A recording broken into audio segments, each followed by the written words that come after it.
Bueno, contar con dos expertas en virus, biólogos de universidades hermanas, doctora Flor Pujol de la Universidad Simón Bolívar, doctora Irene Bosch de la Universidad Central de Venezuela, con formación doctoral y apasionadas por ese ensamblaje de ácidos nucleicos, proteínas, azúcares, lípidos.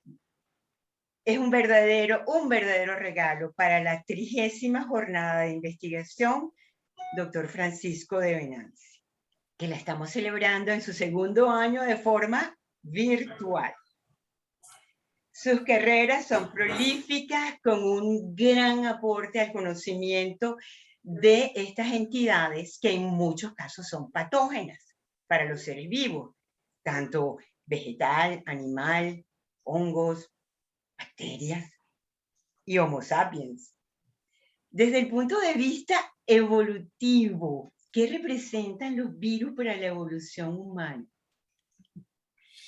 Hola, Suri. Empiezo. Muchas gracias por esta inteligente, interesante idea de esta conversación, y felicitaciones por el congreso que están armando con tanto esfuerzo en estos tiempos difíciles. Los virus, pues, son motores de evolución.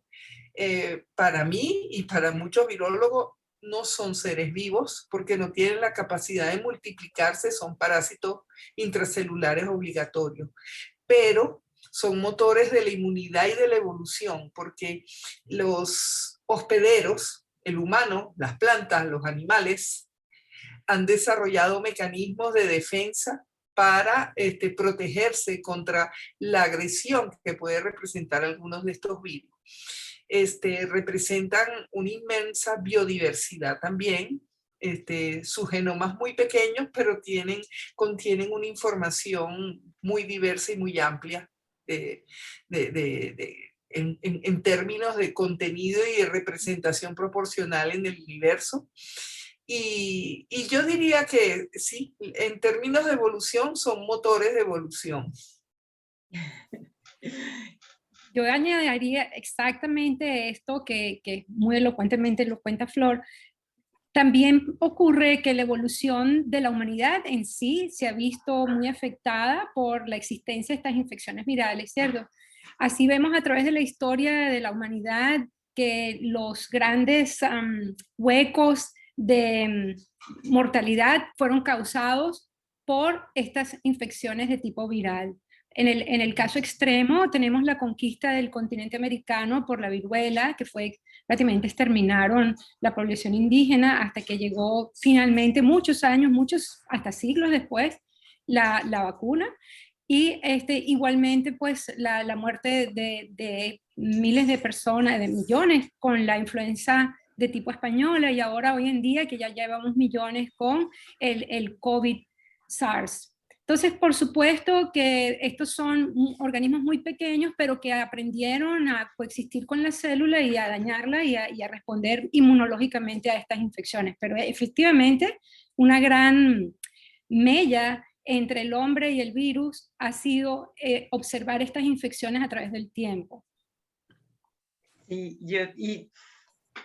yo quisiera añadir esa capacidad que nos ha dado ahora comprender esa interacción entre virus y bacterias, que hemos desarrollado esta técnica CRISP maravillosa para corregir genomas, potencialmente. Claro.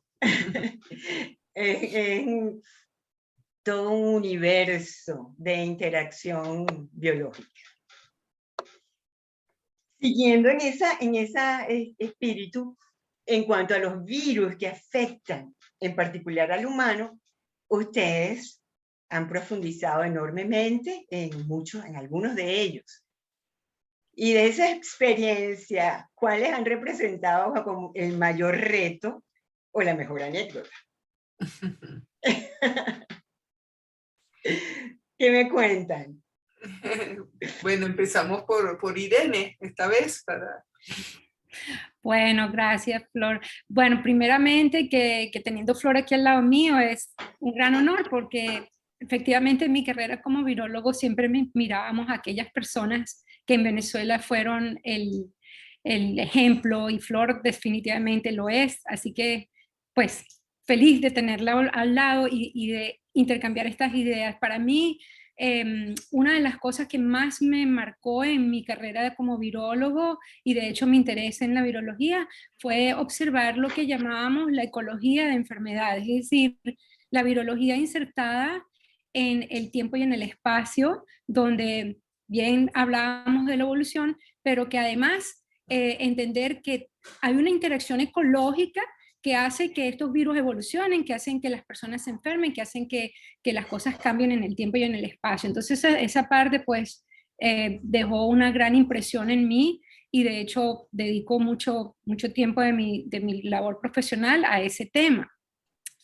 Y también quedé muy impresionada de cómo es la maquinaria celular al reaccionar con esta invasión viral y cómo es que existen tantos cambios tan rápidamente que hacen que la inmunidad innata, la inmediata, se active y pueda entonces de allí salir muchas ideas para antivirales que aún no los tenemos, porque son muy pocos los ejemplos de drogas modernas que pueden realmente inhibir la maquinaria de infección viral. Y eso es algo muy necesario para los años venideros. No solamente las vacunas, por supuesto, pero también las terapias. Entonces, más o menos esas dos ramas definen mi interés en la virología. La respuesta del hospedario, por un lado, y la interacción ecológica con nuestro medio ambiente que, que no deja de ser un tema de primordial interés para mí. Bueno, yo primero agradecer por esas flores inmerecidas a Irene y decir que sí, los virólogos en Venezuela no son muchos y tenemos unos grandes nombres que siempre es bueno mencionar. Uno es José Esparza, que si algo de bueno ha tenido esta pandemia es que nos los ha traído por lo menos virtualmente de vuelta a Venezuela. Sí. Y el otro es Ferdinando Liprandi, ¿no? Que hizo una escuela importante de la cual yo pertenezco en el IBIC, pues. Entonces, sí, esa escuela abundan más los parasitólogos, que también tienen una gran importancia en el país. La entrada, por mi parte, yo me fui del campo de la parasitología, no sin extrañar a los parásitos, ¿no? Pero los virus sí, realmente es un campo maravilloso. Siempre la conexión con el paciente, porque yo trabajé primero con hepatitis, los virus de hepatitis y después VIH, y poder aportar un poquito lo que es en el diagnóstico molecular siempre fue una gran satisfacción. Y el otro gran reto que realmente me fascinó, en particular con los virus de hepatitis, es tratar de evaluar el origen de los virus. Fueron introducidos a nuestro continente, son endémicos, dependiendo de las relaciones, por ejemplo, con nuestras comunidades ancestrales indígenas, y ver cómo algunos pues tienen muchos años de convivencia, vinieron con el primer hombre por el estrecho de Bering, algunos también surgieron aquí, otros son importados. Entonces, bueno, toda esta relación entre el humano y el origen de los virus en nuestro continente ha sido maravilloso. Y claro, ambas compartimos este reto de que ante una pandemia, ver surgir un nuevo virus y verlo crecer tristemente en demasiada proporción esta pandemia, pero es un reto para todos los virólogos que no abundamos en este lado del charco. Ciertamente, y justo en ese punto que acabas de mencionar sobre tu interés en virus, particularmente de la hepatitis, que se ha consolidado ese efecto. De hecho, tu laboratorio lo mostró, el efecto de la coinfección entre el virus de la hepatitis G y el virus de la inmunodeficiencia sobre la protección a desarrollar el síndrome de inmunodeficiencia adquirida SIDA. Eso se ha consolidado. No, realmente, bueno, lo que se sabe ahorita, y es muy interesante, este llamado inicialmente virus de hepatitis G, que finalmente no causa hepatitis, es un virus comensal como la mayoría de los virus, lo que pasa es que con toda razón nos detenemos a estudiar los virus que causan alguna patología, ¿no? Se vio en algunos trabajos internacionales que había un mejor pronóstico para los individuos infectados con VIH si estaban coinfectados con el virus llamado hepatitis G, que ahora se llama GBBC. Nosotros lo que vimos es que si hay alguna interacción, probablemente la haya, sea a nivel de las citoquinas que producen, y el patrón de citoquinas que está produciendo el virus del GBBC podría ser beneficioso para el humano en términos de evitar una progresión o atrasar la progresión del SIDA. Pero no ha habido mayor aumento de conocimiento sobre este tema más recientemente. Y también mencionabas el problema de dilucidar sobre la endemicidad de los virus. Y en el caso nuestro, particularmente en la Amazonía, y tú has estado bien interesada en ese sentido, del virus de la hepatitis delta. Sí, sí, que ahorita como tenemos la variante delta, pues suena todavía más el virus D, exactamente. Este virus se replica por sí mismo, pero requiere de una coinfección con el virus de hepatitis B para poderse multiplicar, porque el virus de hepatitis B le proporciona la envoltura. Es un virus, digamos, muy frugal, el delta, y requiere de la envoltura de otro virus para poder empaquetar su genoma. Un grupo de investigadores franceses liderado por el doctor François-Loïc Cosset encontró in vitro que otros virus con envoltura, hepatitis C, dengue, otros flavivirus, podían proporcionar esa envoltura para que delta culminara su replicación. Y entonces eso tiene una implicación muy importante desde el punto de vista clínico, que es, siempre hemos asociado hepatitis D con hepatitis B en el paciente, y solo buscamos hepatitis D cuando hay hepatitis B.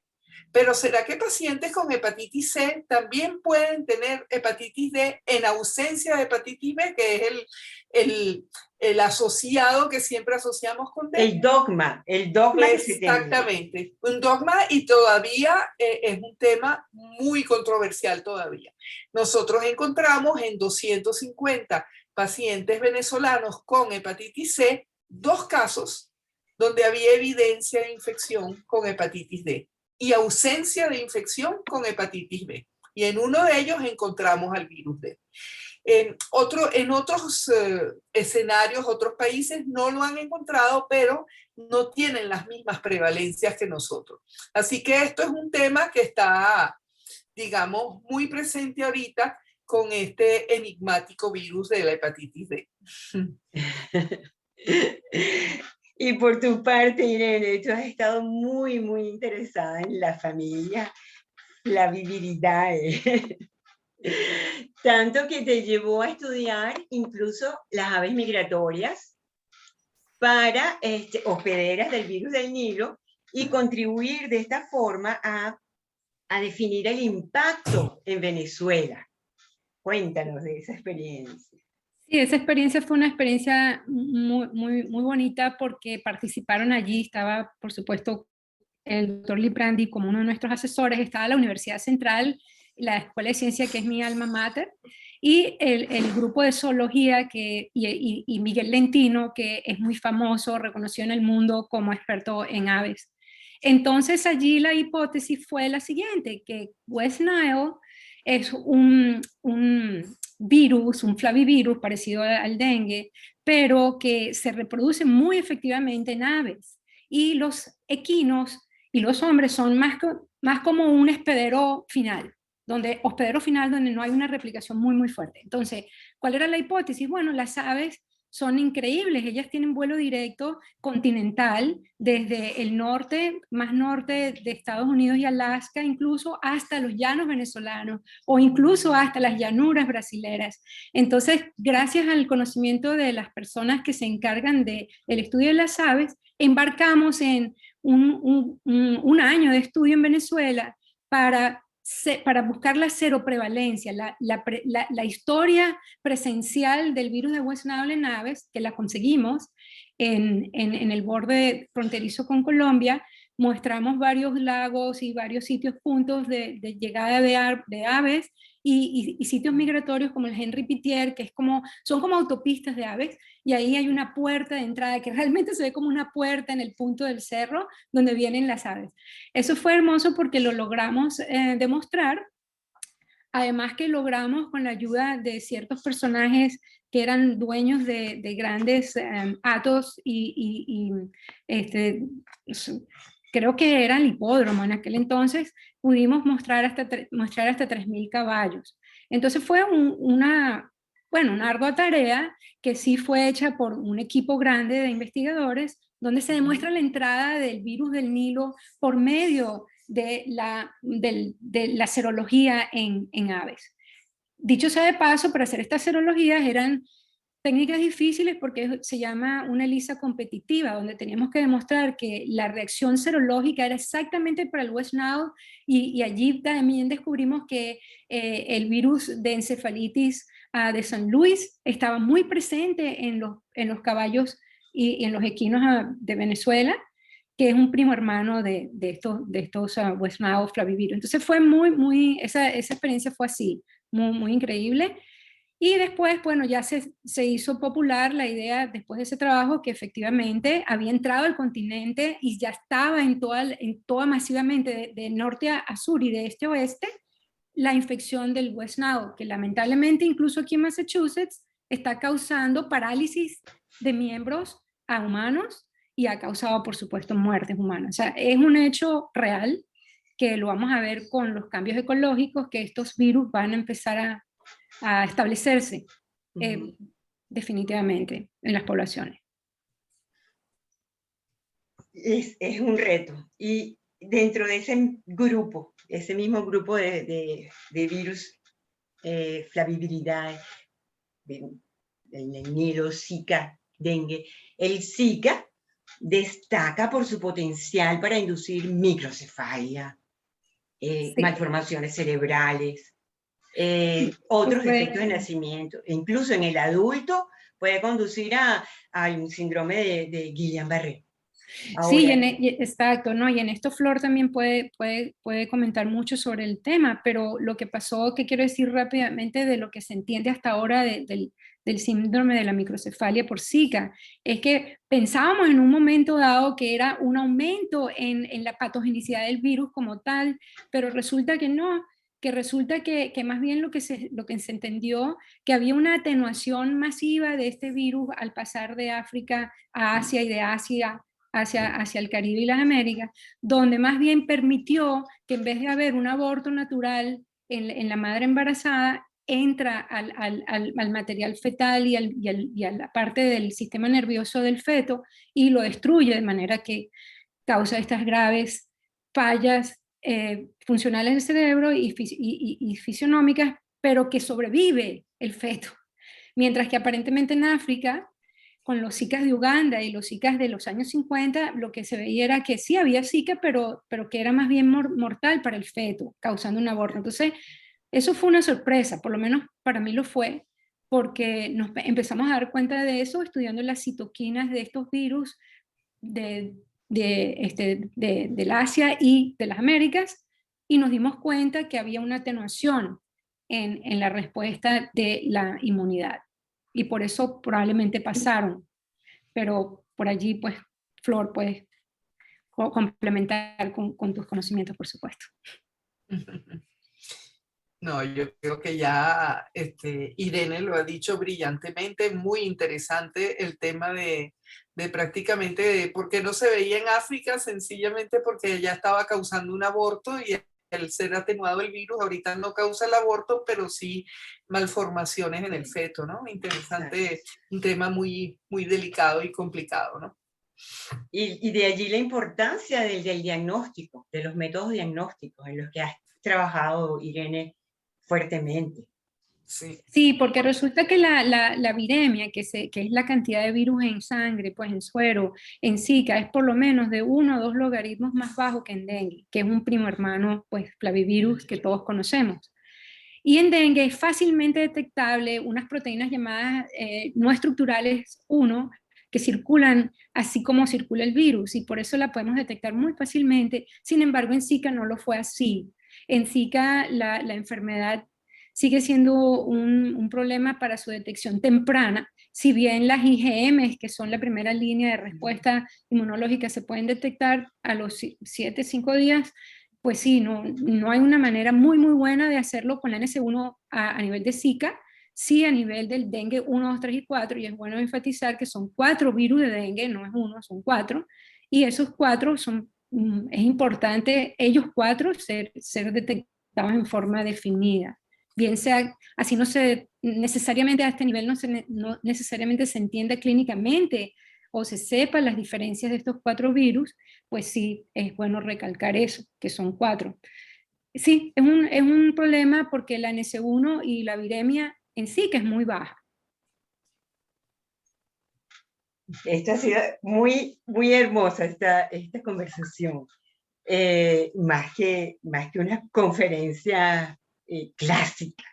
Y por supuesto, no podemos escapar al tema del SARS-CoV-2, en los cuales ambas han trabajado fuertemente. Flor ha puesto un gran esfuerzo en los aspectos dedicados a la especificidad del receptor para la proteína viral. Irene igualmente, y en el desarrollo de métodos rápidos, de diagnóstico rápido. Así que cualquiera de las dos que haga su inicio a estos comentarios. Sí, bueno, nosotros aquí en el laboratorio, un reconocimiento al doctor Héctor Rangel, quien logró insertar nuestro laboratorio en el diagnóstico molecular del país ubicando todo ese diagnóstico y preservando el área de bioseguridad para poder hacer el aislamiento viral. Recordemos que este es un virus de alta peligrosidad, por lo tanto se requieren facilidades de tipo P3 para poder cultivar el virus.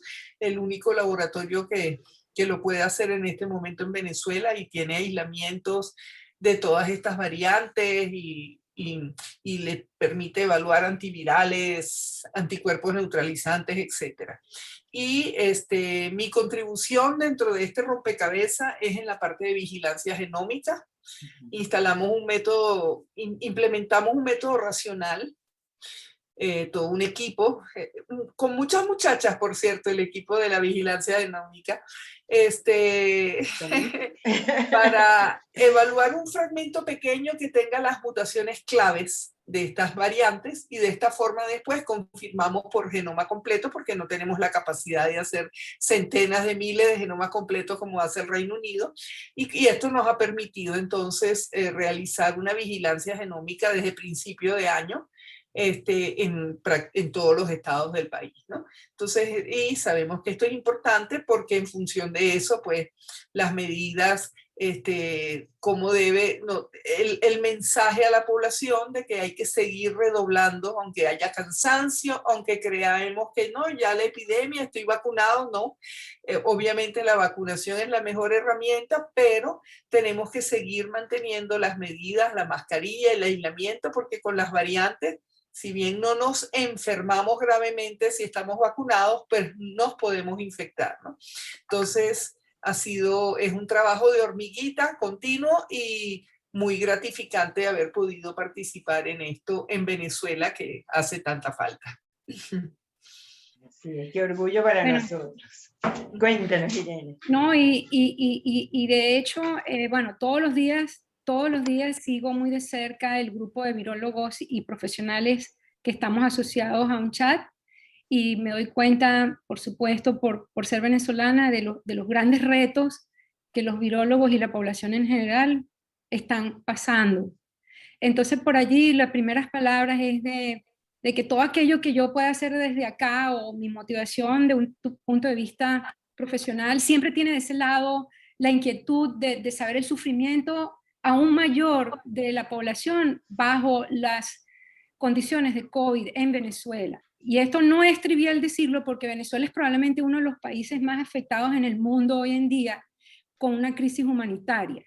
Entonces eso, sumado a una pandemia, o sea, es como que, Dios mío, qué más podemos pasar? Bueno, entonces, en ese sentido, mis esfuerzos en los últimos 2 años han sido para elaboración de test muy económicos que puedan detectar el virus muy tempranamente, con la bonanza de que eso permita que la persona que está infectada y que se sepa que está infectada quede aislada. Y esa parte que llamamos cuarentena se active rápidamente. No como hoy en día, que lamentablemente un PCR no te da la capacidad de un monitoreo constante. Entonces, para las epidemias en general y para las pandemias, el concepto de diagnóstico queda corto. El concepto de diagnóstico tiene que expandirse a un concepto de monitoreo frecuente.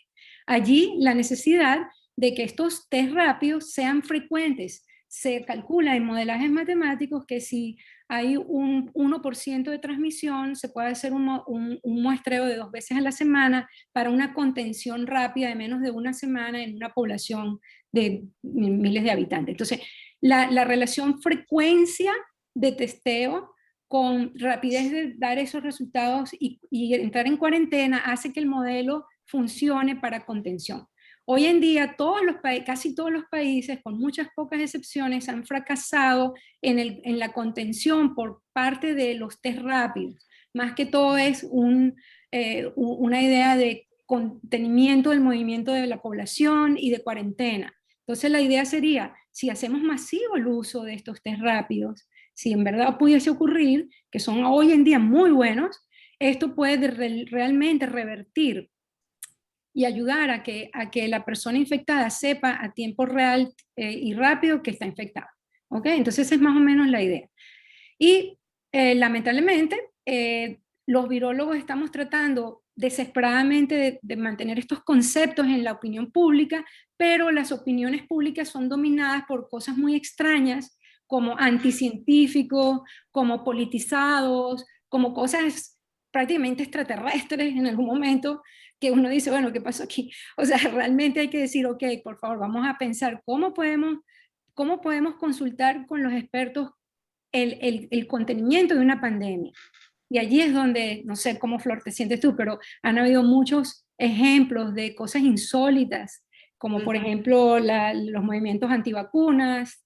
O sea, nos tomó por sorpresa esto. Debemos actuar más en los medios para que esto sea de alguna forma contrarrestado, porque le está haciendo mucho daño a la población. Sí, creo que tocaste un punto muy importante dentro de esta pandemia, que es justamente la sorpresa de cómo la anticiencia tiene un poder tan grande. Cómo estos movimientos, llega un momento que con algunos de estos no vale la pena ni discutir ni perder tiempo, pero sí recordarle a la población de ir a fuentes confiables, porque muchas personas no saben discriminar la información, ¿no? Y entonces eso hace que uno se ha convertido, los aspectos positivos de eso es que nunca en radio y televisión había habido tantas entrevistas a científicos. Es realmente impresionante. Yo me siento, bueno, estoy dando más clases de virología por la radio que en los salones. Y eso también es motivante. Y yo creo que en Venezuela estos movimientos antivacunas no tienen tanto arraigo, porque es que hay intereses económicos y todo asociados a algunos medicamentos que sabemos que no funcionan, ¿no? Tristemente. Y que la dificultad a veces en obtener las vacunas hace que la gente entienda, el que no estaba muy seguro de vacunarse dice, oye, esto está difícil, déjame luchar, y el espíritu de luchar por vacunarse se ha sobrepuesto a estos antivacunas, gracias a Dios. Pero sí, ha sido antivacunas, teorías conspirativas, porque saben llegarle a la emocionalidad de la persona, más que uno como científico que siempre va con la verdad, ¿no? Entonces, sí, es bien interesante ese aspecto que sacaste, Irene. En efecto, es es casi inverosímil cómo las personas prefieren creer en un mensaje de WhatsApp en donde le dicen, tómese dióxido de cloro, no sé qué, y para evitar, pero no se vacune. Sí. Es duro. Y bueno, eso me lleva a pensar en la época de Gómez, en donde él decía, mientras menos sabe el pueblo, mejor es para mí capitanía general sobre este país, ¿no? Entonces es allí donde debemos realmente esforzarnos en la educación y realmente promover la calidad de la educación y poner el esfuerzo de Venezuela hacia restaurar y recuperar las universidades y los institutos de investigación, que son los que realmente van a generar conocimiento y van a permitir entonces nuestro progreso. Totalmente. Bravo. Encantadísima de Gracias, Suri.